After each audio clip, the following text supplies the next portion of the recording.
May 8, 1945, mid-Atlantic. The transport ship, USS Monticello, pitched slowly through iron-gray swells, its engines thrumming a rhythm that felt like a funeral march. In the forward hold, 60 German generals stood shoulder to shoulder, ash-gray uniforms damp with salt spray, hands gripping the railings as America materialized through the fog. They had commanded armies that conquered nations. Now they were cargo, bound for an enemy shore they had been taught to despise.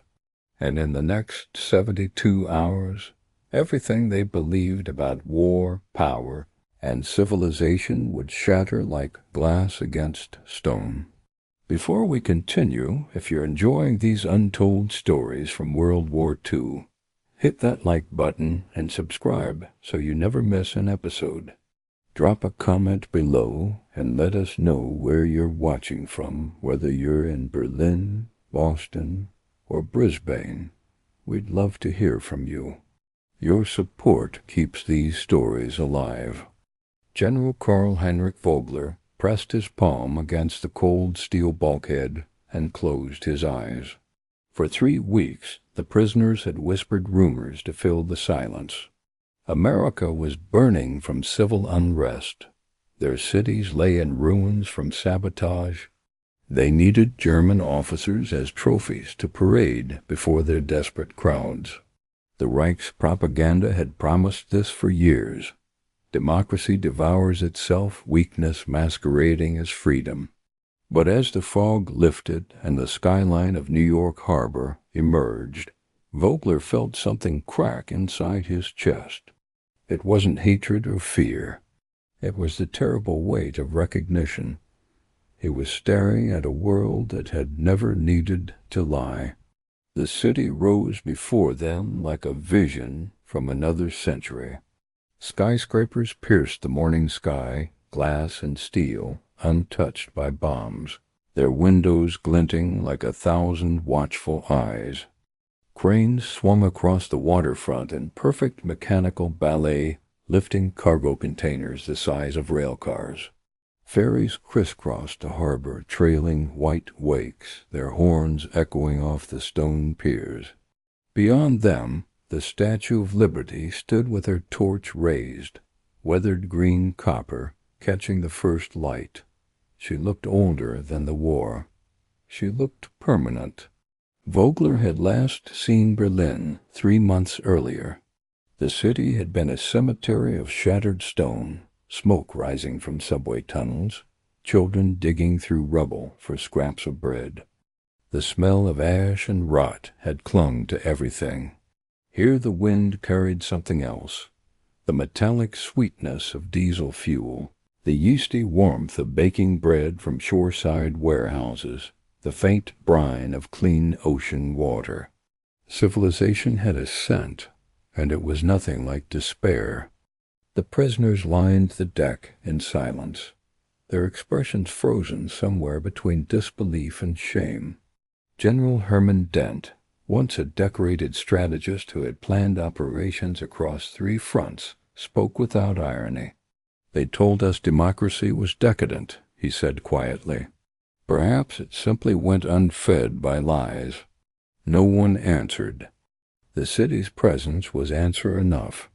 As the Monticello slipped past Staten Island, a young lieutenant pointed toward the docks. "Look at the tonnage," he whispered. Stacked along the piers were crates marked with factory names none of them recognized. Ford, General Electric, Standard Oil. Forklifts moved in coordinated columns. Stevedores shouted coordinates in rhythmic English, their voices blending with the clang of metal on metal. It was a symphony of industry performed without a conductor, every player moving to a score written by efficiency alone. When the ship finally moored, the gangway descended with a metallic groan. American soldiers waited below, rifles slung casually, faces neither hostile nor triumphant. They looked bored. For men who had expected mobs or humiliation, That indifference cut deeper than contempt. A colonel stepped forward, removed his cap, and nodded with the kind of politeness reserved for guests. "Welcome to the United States, gentlemen," he said. The translator repeated the words in German, and for a moment they hung suspended in the salt air like a hallucination. "Welcome." Vogler descended the gangway onto solid ground, his boots striking the wooden dock with a hollow thud. Around him, the machinery of America roared with outrage. A crane swung a pallet of tires overhead. A truck loaded with milk crates rumbled past, its driver waving to the guards. Farther down the wharf, civilian clerks stacked immigration forms with the same meticulous care German quartermasters once applied to ammunition inventories. The efficiency unsettled him more than cruelty would have. This was not the chaos of a dying democracy. This was the rhythm of a nation that had already decided what tomorrow looked like. The convoy of military trucks rolled through lower Manhattan, flanked by buildings so tall they seemed to lean inward, creating corridors of shadow and light. Vogler sat in the back of an open transport, his hands gripping the bench as the city unfolded around him. Every block offered new evidence that the war had never touched this place. Neon signs advertised Coca-Cola and Lucky Strike cigarettes. Women in summer dresses walked arm in arm, laughing. A boy on a bicycle wove through traffic, a newspaper tucked under his arm. Ordinary life uninterrupted. In 1945, the United States produced 17 million tons of steel. Germany managed 3 million, most of it scavenged from destroyed infrastructure. America's factories ran 3 shifts. German factories ran on slave labor and prayer. The numbers had always been available, printed in neutral Swedish newspapers, whispered by intelligence officers. But numbers are abstractions until you see them welded into cranes, poured into highways, baked into bread sold on every street corner. Vogler's aide leaned close. "They're staging this for us," he muttered. "It's theater." But every mile peeled away that certainty. The trucks passed a playground where children climbed on jungle gyms, painted fire engine red. They passed a diner with a line out the door, the smell of bacon drifting through the open windows. They passed a construction site where a new building rose from the bedrock, steel girders climbing skyward like a declaration. None of it looked temporary. None of it looked afraid.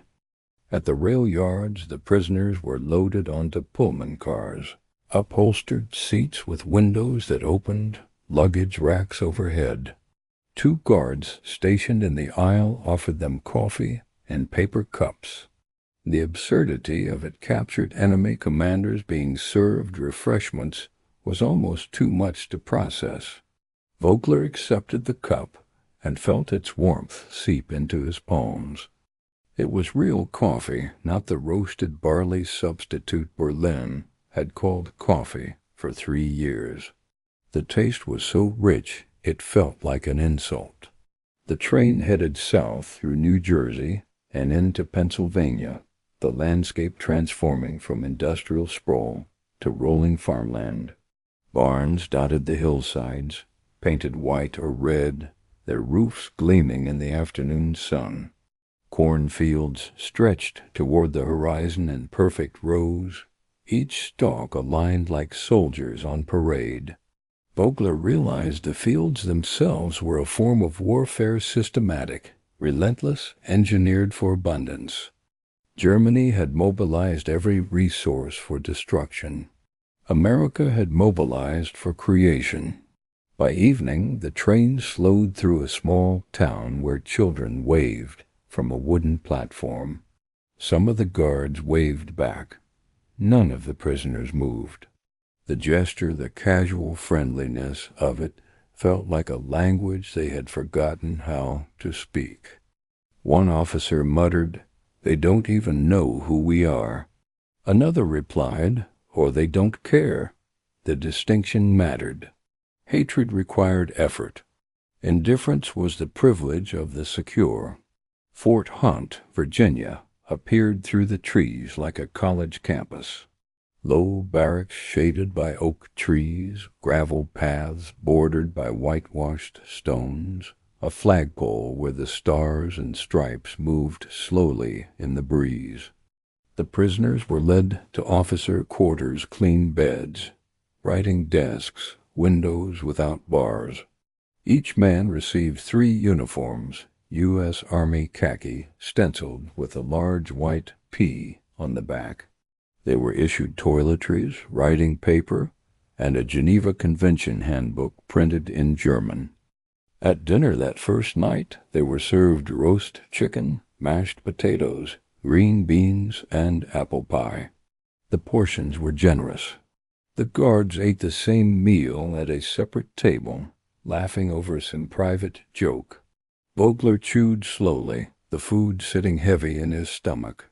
Across from him, General Dent stared at his plate, as though it were evidence in a trial. "How do we explain this when we return?" he asked quietly. No one answered. The question hung over them like a shadow. The interrogations began the next morning, but they felt nothing like interrogations. Captain James Hollis, a 30-year-old intelligence officer with sandy hair and a Virginia drawl, sat across from Vogler in a sunlit room and asked him to sketch the Wehrmacht's supply lines along the Eastern Front. They worked side by side, drawing on a blackboard, comparing logistics. Hollis asked questions not to humiliate, but to understand. When Vogler explained the rail gauge problem that had crippled German advances into Russia, Hollis nodded thoughtfully. "Your roads were genius," he said, "but you ran them like a clock wound too tightly." It was analysis, not propaganda. It assumed equality. And that assumption shattered something Vogler had spent his career building. The days settled into routine. Breakfast at 7. Lectures on agriculture, engineering, American history. Afternoon recreation, volleyball, chess, letters home. The prisoners were not coddled, but they were not abused. Discipline was enforced through calm repetition, not fear. When a young lieutenant broke curfew, he was reprimanded by a sergeant who spoke as though addressing a careless nephew. The punishment was extra kitchen duty. No beatings, no humiliation. Just accountability. In September 1945, Vogler and 30 other officers were transferred to Camp Aliceville, Alabama. The train journey took them through the heart of the South cotton fields, pine forests, towns with single traffic lights. At every stop, civilians stared but did not shout. A woman in a floral dress handed sandwiches through the window to the guards, who shared them with the prisoners. Vogler bit into white bread layered with ham and cheese, the simplicity of it almost unbearable. Germany had been starving for 2 years. Here, kindness came wrapped in wax paper. Camp Aliceville sat on flat red earth surrounded by wire fences and guard towers. But inside, the camp functioned like a small city. There was a library stocked with German and English books, a theater where prisoners staged plays, a carpentry shop where they built furniture. American officers treated them not as monsters, but as professionals who had backed the wrong cause. The distinction was subtle but profound.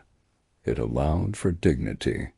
And dignity, Vogler realized, was the first step toward re-education. One afternoon, a local farmer requested prisoner labor to harvest soybeans. Vogler volunteered. He spent 8 hours in the fields, under a sweltering sun, pulling plants from the soil, loading them onto a truck. His work was hard, honest, and strangely liberating. At the end of the day, the farmer paid them in scrip redeemable at the camp store and shook each man's hand. "Good work," he said in halting German. Vogler stood there, dirt under his fingernails, sweat soaking his shirt, and realized he had not felt this useful in years. By winter, the camp had become a laboratory for understanding. American officers screened filmed newsreels from Dachau, Bergen-Belsen, Auschwitz. The prisoners watched in silence as bulldozers pushed bodies into mass graves. Some wept.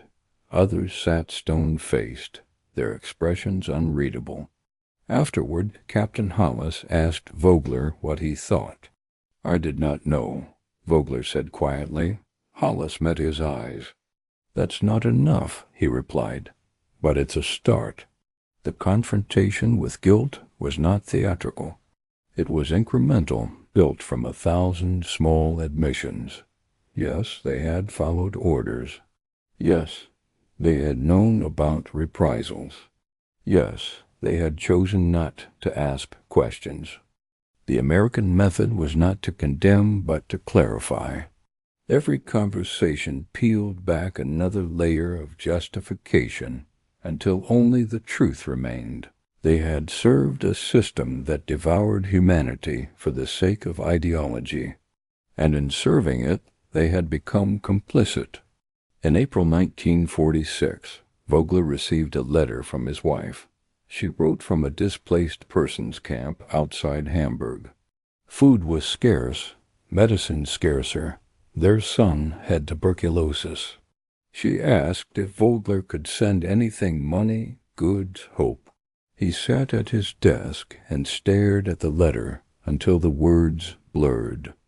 He was eating 3 meals a day in Alabama while his family starved in the ruins of the Reich. The irony was unbearable.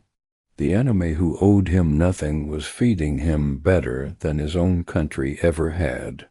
That night he requested a meeting with the camp commandant. He asked if there was any way to send aid to Germany.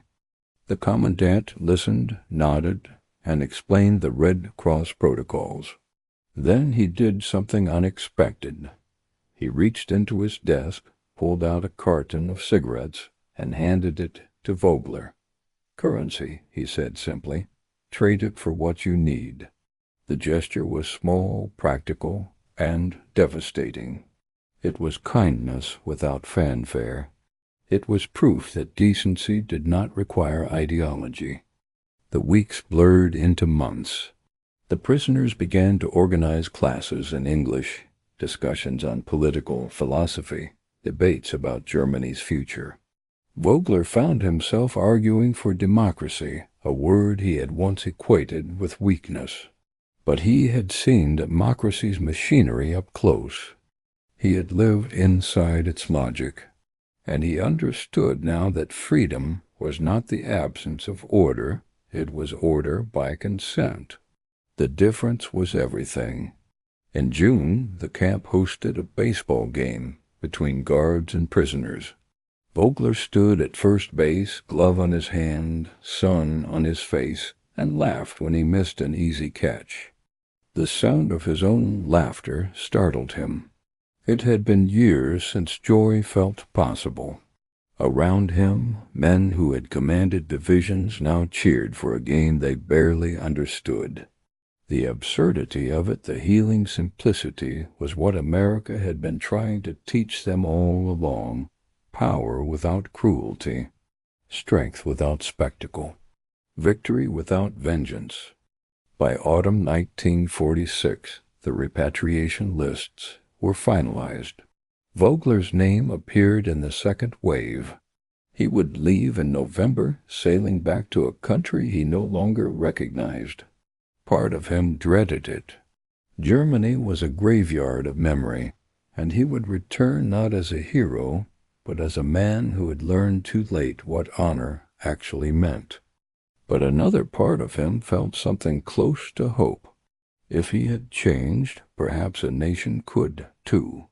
The night before departure, Captain Hollis invited Vogler to his office.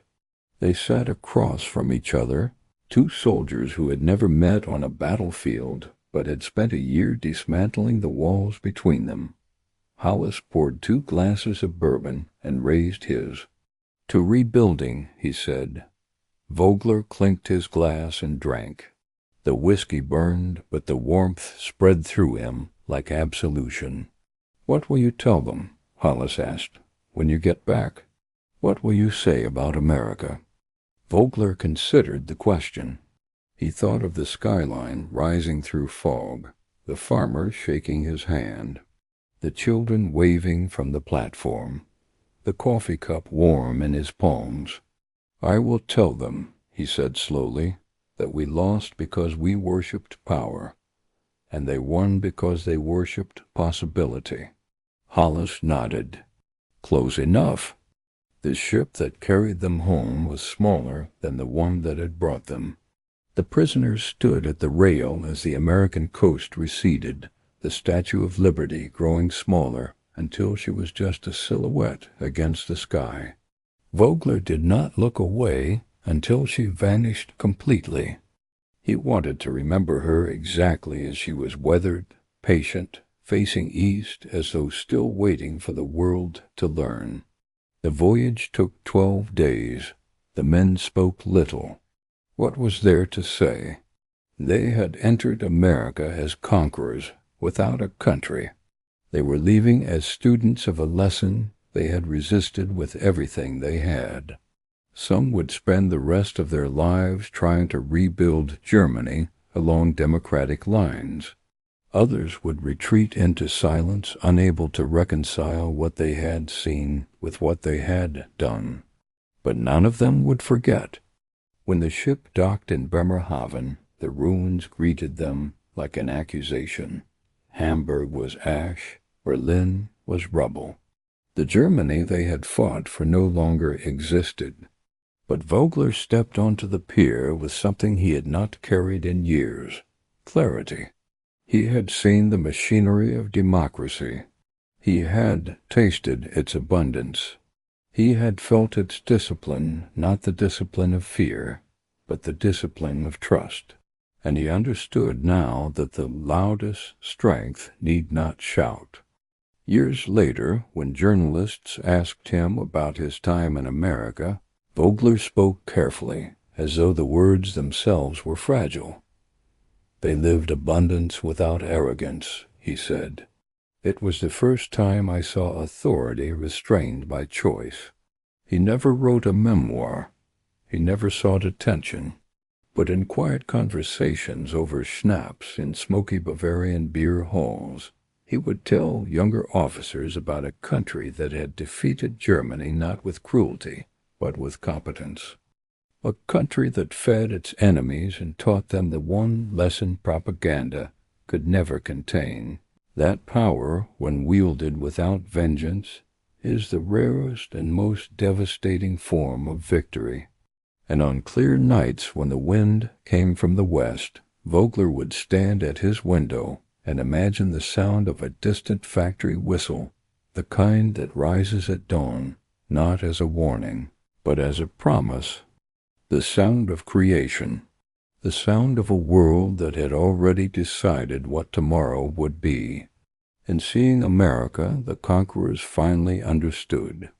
Freedom's discipline, the ability to master power through grace, was the sight that ended the war for good.